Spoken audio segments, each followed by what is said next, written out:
Welcome to HealingUS Podcast. Today, Nick Pirrera is joining us, and he is an NPC bodybuilder and founder of Nitro Nutrition. As a brand dedicated to helping people optimize their health and their performance, Nick's journey is one of discipline, pushing the limits, and self-improvement, balancing intense demands of competitive bodybuilding and entrepreneurship. So welcome. Thanks for joining us, Nick. Thanks for having me. Tell us a little bit about your background. Like, how did you get into bodybuilding? Where did this passion come from? I've always been into like sports and athletics. I played them growing up, from baseball, basketball. I was big into track in high school.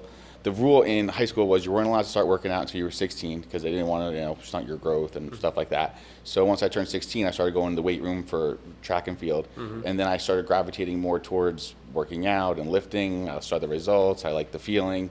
And then I was in the gym one day, and the trainer came up to me and asked if I've ever competed before. I haven't, and he said he would help me get ready for a competition they were having in like 2 weeks or so, and I did.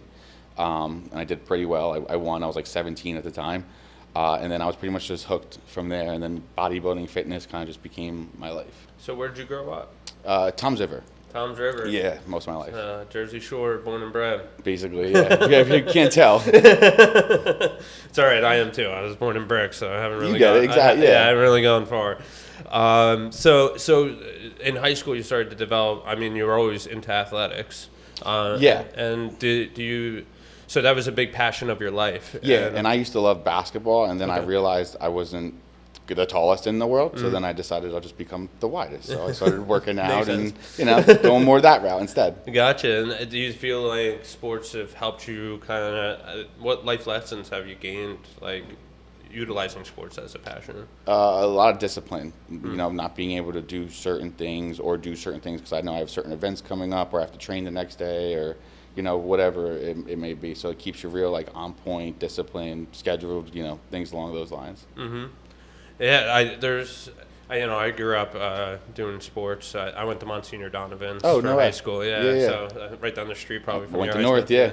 And I started gravitating. I was never like a sports oriented kid growing up. Like my dad wasn't a big sports guy. Yeah. So it just didn't translate. But we were a very active family because we grew up on a farm. So it's sports were those things that like was ingrained in my family. But as soon as I started to dive into like competitive sports, I loved it. I loved the sense of competition, but not from that, not from like an ego's perspective. Like I need to win. Like it was like I just loved the challenge that it gave me. Yeah. And I found myself gravitating to more of individualized sports and team sports. So like wrestling was a big part of what I got into. And I was kind of, in between that puberty stage of middle school. I got heavier before I grew tall. Yep. So like I felt out of shape. And once I started wrestling, it was like I got the six pack all of a sudden, and I was like, oh, okay, this is what sports do for you. And I definitely gravitated towards that. And then I got into swimming eventually, which I loved. So very similar to like the track and field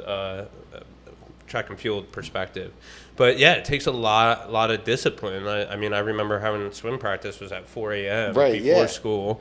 And it was hard to make those commitments as a kid. Do you feel like that it kept you out of trouble with sports? Oh, definitely. Yeah. Yeah. I probably would have been in a lot more trouble if I didn't have sports, or just something to keep me occupied. Well, it makes you think, like, what am I putting in my body? Like, Like if I had like a meet or a game the next day, and I'm like in high school or something, and there's a party the day before, I could go and have fun, and then be hungover the next day and feel like crap and probably do bad, or I have to can't go, can't do this, knowing I have to be ready for whatever I have coming up. Yeah, like treating your body like a temple. Yeah, and learning how to say no, and you got to give it the right things to perform properly. Yeah, it teaches you how to keep priorities straight, and so it gives all that resilience and discipline behind it. So how was that transition from like competitive sports into bodybuilding? Because there's a lot of influences in bodybuilding to, that could push you into a realm of like steroids, stuff of that nature, which may, endanger you. Yeah. So how'd that transition go? It was pretty simple because I am pretty competitive. I like to always try my best and be challenged and do the best I can. So I would just worked out for sports, and then once I figured out how to do it more just for like bodybuilding purposes, I just learned the ins and outs of like everything you're supposed to do, not supposed to do. So it was more of a learning experience. It wasn't very challenging switching from like just regular sports to competitive bodybuilding and things like that. And I'm still learning every day. I always learn new stuff you could do better, or stuff you shouldn't do, and things like that. All that good stuff. Yeah. So when did you start competing? What year? How long have you been competing? I'm 33 now, and I did my first show when I was 17. Oh wow. Yeah, and then I did a couple back to back, and then I kind of burnt myself out because I was young, and it's a lot of like just dieting and missing out on certain things and being very strict. So then I took a good period of just training for myself and just trying to get better. And then I did my last show was back in 2023, July. Okay. Yeah. And have you do you have accolades from your competitions? Have you won any titles? I pretty much just win them all. Let's see what I do. No, No, I'm just kidding. No. Let me help you. I mean, I'm not sure if you've noticed who I am. No, I'm just, but yeah, no. So I did pretty well, and that was always the goal. Was I always wanted to become like a professional bodybuilder, open my own supplement store, and that was the dream. So I've just been training pretty much most of my life. I've worked in all other supplement stores since I was 17. That was when I first got involved, and then I kind of just learned the ins and the outs of the industry. So it all kind of goes like hand in hand. Yeah, so Nitro Nutrition is your brand. Yeah. Tell me how that evolved. Give me some background. So yeah, same thing. When I started getting into bodybuilding, I was like 17 or so at the time. I forgot where I was working. It was nowhere special. It was like I had like summer jobs and stuff, or personal training. I was doing something like that. But then at the same time, I started working in a supplement store, and then learned that part of the industry and fitness and stuff like that, and then gravitated more towards that and learning those aspects of it, and then eventually decided one day I love this part of it. I want to open my own supplement store. It's like a candy store for bodybuilders, basically. It's just like all stuff like that. Gotcha. And when did you open it? I started working in the supplement industry back in like 2010, and then I was just in and out of all different places, and then I opened my own back in 2021 in November. Okay. Awesome. So it's been like 3 years. 3 years?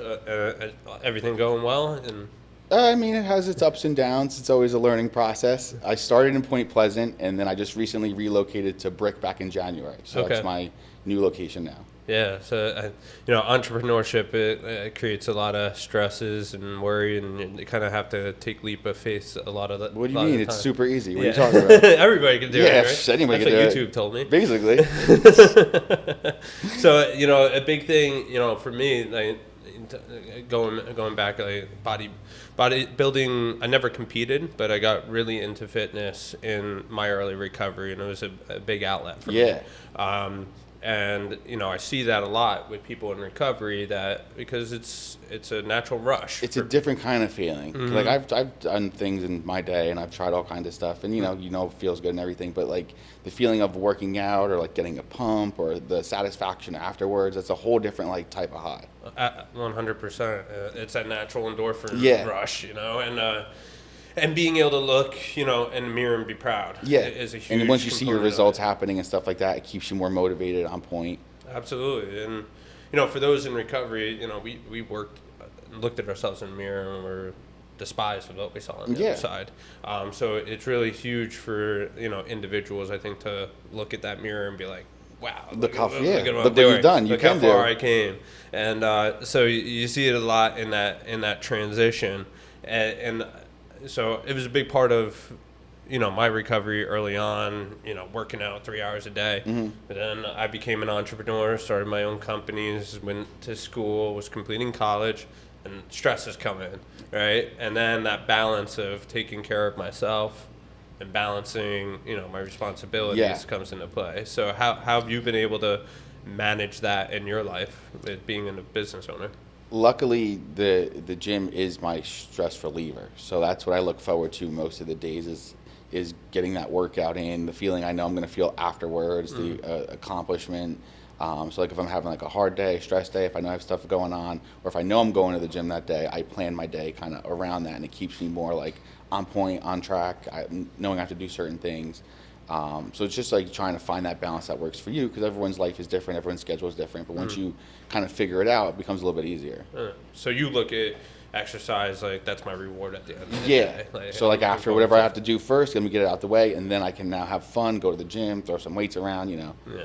But it may be different for everybody. Some people might want to go for a run or do like Pilates, or you know, you just got to find like that thing that you enjoy. Do you do any personal training?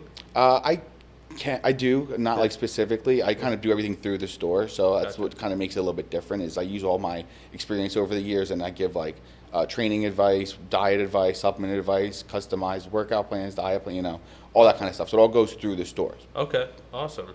So you could walk in as a customer and kind of get a plan? Yep, basically, yes. You can either just come in and grab a protein and leave, or a snack, or if you want me to go over like, you know, specific certain things, I can do whatever you need. It's all, you know, perks. Might have to stop in. You're soon. more than welcome to. I need a re-up. I got you. So yeah, I mean, I want to talk about that mind frame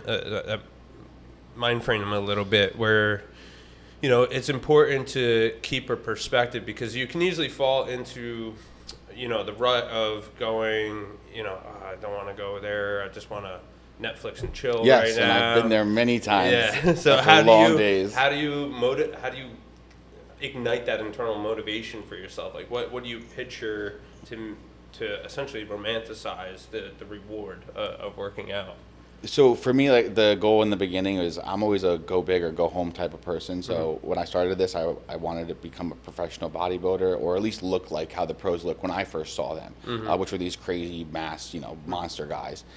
So that was always my goal. So that's what keeps me like, you know, I want to look like that. When I see the results happening over time, it keeps me more motivated. Because after certain workouts, I know how I feel. So like on the days if it's like long or rainy or cold and it's like I don't feel like going today, I know I'm going to feel better once it's done. It's just kind of like getting it over with part. Right. And then there are days, you know, if you're not feeling it, it's okay to take a rest day. You got to listen to your body, you listen to your mind, you know. You don't want to push anything too much, but it's knowing how I'm going to feel afterwards. It keeps me like, and the results I'm going to get keeps me motivated. Yeah, absolutely. I mean, it makes, when you're doing the right thing, you're in tune with your body, right? And you can feel it too. Mind-body connection goes. Yes.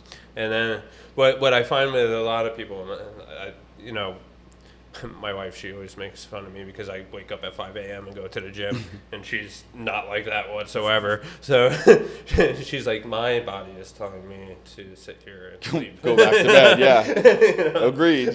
So how do you know, for those individuals, like sometimes what you think your body is telling you can be like an irrational thought too, like working out, the sweating, you know, that's not for me. So how do you motivate somebody that may have that mindset to maybe give it a try? You have to want to have certain goals, and then you just have to know how to reach those goals. And if you don't want to, you can't really force yourself to, but most of the time it's pretty simple when you have the tools to do what you have to do. So like if you want to either, you know, build muscle or lose weight or just feel better overall, and then learning how to do that and make it work, that should keep you, you know, who doesn't want to feel good all the time?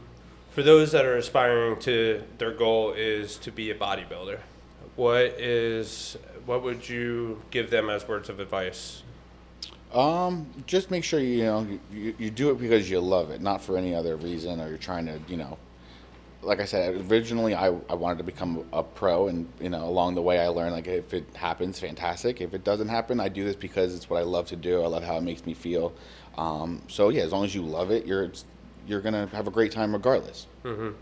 Yeah, it's I teach people when I'm doing my like recovery meetings, you know, life truly, I know it's a saying that everybody says, but life is truly about the journey, not the destination. Yes. Right? Yeah. And I find that, you know, it applies to life, but I think it's a little bit more intense in the bodybuilding perspective, because you have to sacrifice so much up to the competition. Like I have a lot of friends that are into the bodybuilding world, and, you know, the diets that they go on, the working out, they're working normal jobs and having to work 5 hours, work out for 5 hours, after work. And it's a lot of commitment and all the leading up to the competition, and like they don't place. And like the fallout that comes with that, and the body dysmorphia that could come from that. Like, I'm not good enough. And when you're looking in the mirror and you're proud of yourself, all of a sudden because you didn't get the medal, you're looking at yourself like you're not, like you're worthless. Yes. So have you ever experienced something like that yourself? Kind of. So like when that ever happens, same thing. Like it sucks, and you ask yourself all these things, but at the end of the day, if you have a certain like goal of yourself of how you want to look, and if you've achieved that, that's all that really matters. It doesn't matter what anybody tells you, what you place, because at the end of the day, this is also a subjective sport. So depending on what they're looking for, it might not be, your type of look. It doesn't mean you don't look good. It doesn't mean you put the work in. Right. So as long as you feel good about what you did and like your efforts and stuff like that, that's what's more important, really. Mm-hmm. Yeah, it's that internal motivation and drive is always more important than the external motivators, right? Yeah. And seeking that validation. And so it's important to keep that balance, and especially for those that are, in our capacity in the recovery world, getting into fitness and feeling good. I always tell them, like, how is it serving you? Why are you doing this? Yeah, be proud of your own accomplishments. Right, like, do it to feel better. Do it to be healthy. Do it to be proud of the person I know that's in a mirror, but don't do it for that external validation. Yes. Because if you're seeking somebody to always tell you look good, right, that's what your whole focus turns into at the end of the day. And you're never going to get 100% approval. There's always going to be 50% people that love you and 50% that hate you. So you might as well focus on the ones that love you. Yeah, absolutely. So looking ahead, where are you going from here? So right now I'm still, doing what I love, which is, working out, bodybuilding, and then running my store right now is my main thing. So just try and be as successful as I can and do what I love and help as many people as I can and, everything like that. Awesome. Are you branding your own products? Not yet. I mean, I've done that back in the day also, like this fitness bodybuilding. I've done a lot in this industry. Mm-hmm. So now I'm just focusing on carrying like top quality brands, different brands that most people don't know about, or higher quality stuff. I do some collabs with certain companies, so I'll help like come up with certain things. But yeah, just always trying to grow and make new connections, meet new people, network, whatever I can just do to branch out. Awesome. Well, I hope the future is progress for you, and we see Nitro Nutrition all over Jersey. So. Thank you. That's the game plan, so don't worry. Well, I appreciate you coming on the podcast today. Thank you so much for that. Thanks for speaking with me for a little bit, and hope to see you soon. I'll stop in the store. Definitely, yeah, anytime. All right. Thanks, man. Thanks for joining us today on HealingUS Podcast. Please remember, like, share, and subscribe.